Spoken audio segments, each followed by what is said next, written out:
Hello, health conscious meal lovers. Today we're going to make this mac and cheese by PARRISH, and I'll link to it below. It is a cauliflower cheese mac and cheese. So instead of using flour and milk and those sort of ingredients, the cheese base actually comes from cashews and cauliflower. You still have pasta shells, you still have actual cheese like Parmesan, cheddar. I even put Swiss and Gruyere on it, but that I decided at the end. It's a very simple recipe, and let's get started. Hello, welcome to Health Conscious Meals, a channel where we try other people's recipes so you don't have to. In other words, you get to see if we like the recipe, if the recipe really is legit according to the instructions, and then you can decide if you want to make it yourself. The ingredients for PARRISH's mac and cheese are as follows. Cauliflower, a heaping cup of cashews, raw cashews, a 3/4 cup of grated Parmesan cheese, zest and the lemon juice of 1 lemon, 12 ounces of pasta shells, and cheddar cheese is optional. So here's the Parmesan, here's the cheddar, and then I shredded them kind of together for the topping. So without further ado, let's get started. Step 1 is to preheat your oven and remove all cat hair from your oven to 400 degrees.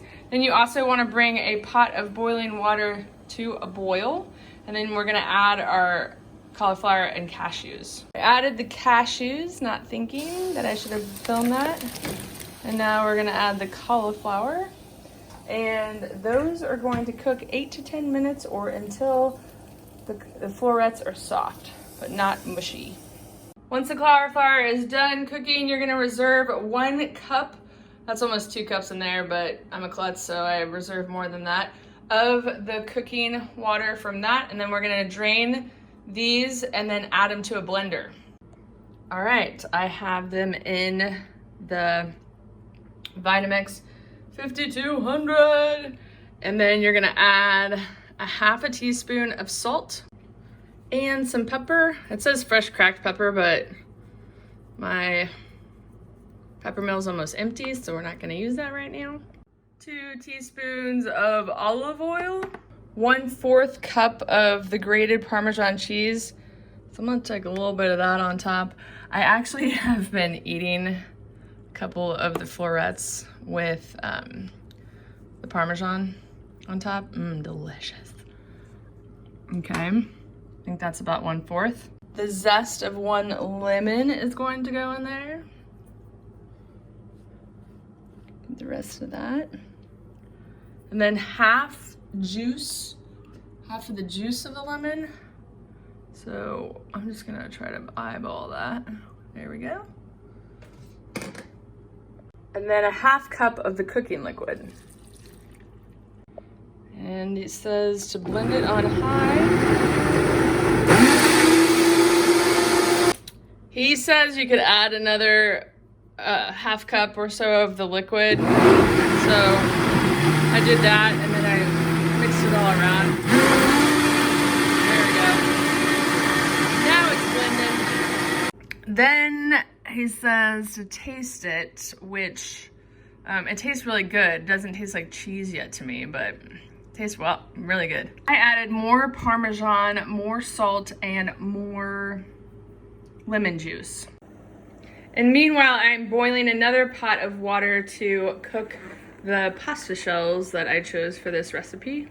Now that I added more stuff to the cheese sauce, I'm gonna bring it on again.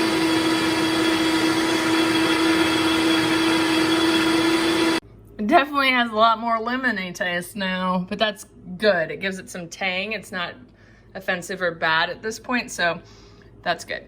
I cooked 12 ounces of pasta according to the box directions, and now I'm gonna save 1 cup of it before I drain it. This is how I like to save 1 cup. I just put a Pyrex measuring cup over my colander so that if anything does fall out, it just falls into the colander. Then it says in a large bowl, mix the pasta with the cheese sauce and with some of the cooking water. I went ahead and just used my pot that I had the pasta cooking in for the large mixing bowl because I really hate doing more dishes when it's not necessary. And I think I have too much cheese sauce, so I didn't add the water to it because I don't think it needs any more liquid right now. So then it says to move all of this to your baking dish, which is, they suggest an 8 by 10. I don't have that, so we're gonna do 9 by 9. Once you have it in the baking dish, you're supposed to spread it out evenly, and he said that if it looks dry, you can add more of the water. However, I think my cauliflower head must have been a lot bigger than his because I have a lot of cheese sauce left. Like a good cup or two. Maybe a cup. Then it says to cover tightly and bake for 30 minutes. So here we go. And then you are supposed to add cheese on top after that. All right, once it's cooked for 30 minutes, then it says to sprinkle the additional cheese on top. So a couple things. I found another baking dish, obviously, because this is not an 8 by 8 or 9 by 9, whatever it is I had before. And also, there are other ingredients. I think what this guy does, the guy that created this recipe, is that he wants to use 5 ingredients or less or something like that. I don't know what, but obviously you're using salt and pepper and olive oil, which makes it 8 ingredients. And then he says he prefers to put cheddar on top, so that makes it more. But obviously with any recipe, you can kind of play around with it. It then says to broil this for a few minutes. It's already melting into it though, which is kind of nice. And I'm thinking I'm gonna add some of the Trader Joe's Swiss cheese and Gruyere cheese because I really like that combo, and it's mac and cheese. Back in the oven she goes. Oh, yummy. Smells so freaking good. The Swiss cheese and Gruyere really helped. It might be a little premature to pull it out now, but it's starting to smell kind of burny in my kitchen, so I'm gonna take it out now. Now I'm gonna let it cool off and then I'll try it. I'm excited, it smells awesome. All right, time for dinner.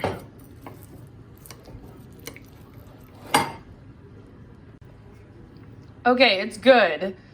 It's not the best mac and cheese recipe I've ever had. I just ate like those little bits and stuff. I think I'd want to add more salt and pepper maybe. I'm gonna throw some onions on top, but overall, I'm really pleased with the taste of it. You can really taste the lemon, so be careful how much lemon you add to the cauliflower and cashews when you blend it up. So I'm gonna go enjoy my dinner. Please let me know if you have any questions or comments below. And if you liked this video, if you found it helpful, please give it a thumbs up. Thank you so much for watching, and we will see you next time. If there are any recipes that you've seen online that you want to know if they're any good or not, send them my way and maybe I can make them to see if they're worthy of making. Bye for now.